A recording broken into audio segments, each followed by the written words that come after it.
శ్రీ గురుభ్యో నమః. శ్రీమాత్రే నమః.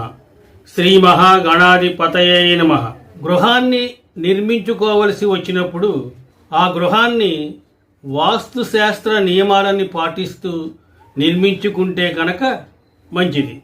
నిర్మాణం జరిగిన గృహ సముదాయములను 8 రకాలుగా విభజించవచ్చును అని వాస్తుశాస్త్రం చెబుతోంది. వీటినే ఆయములు అని అంటారు.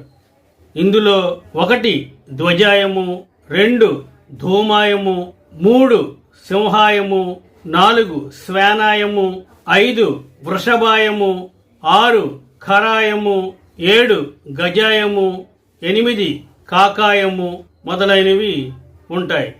ఈ 8 ఆయములలో బేసి సంఖ్య గల ధ్వజాయము, సింహాయము, వృషభాయము, గజాయము గృహ నిర్మాణం కోసం యోగ్యమైన ఆయములు అని వాస్తుశాస్త్రం చెబుతోంది.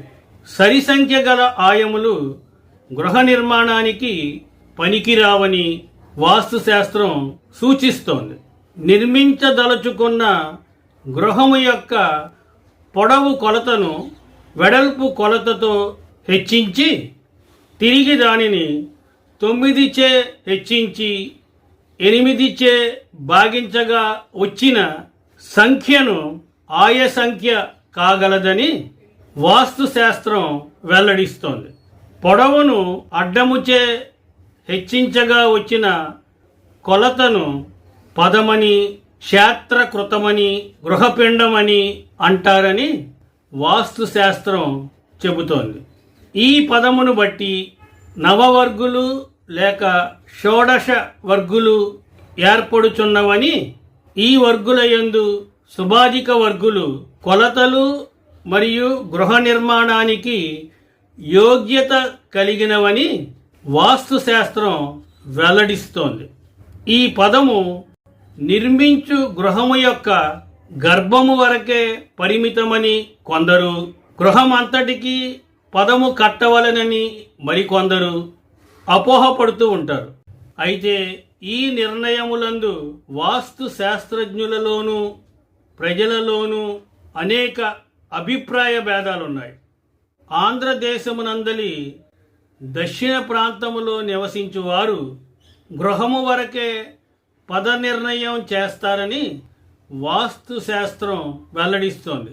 వాస్తుశాస్త్రమునందు ఈ పదములు లేక గృహపిండము అత్యంత ప్రాధాన్యతను వహిస్తోంది.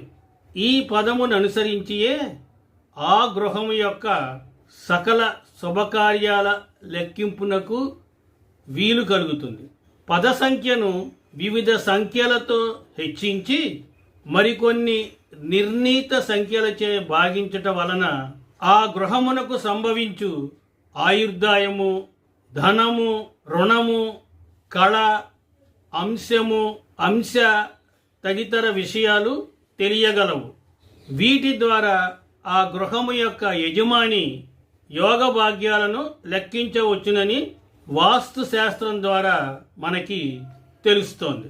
స్వస్తి, శుభమస్తు.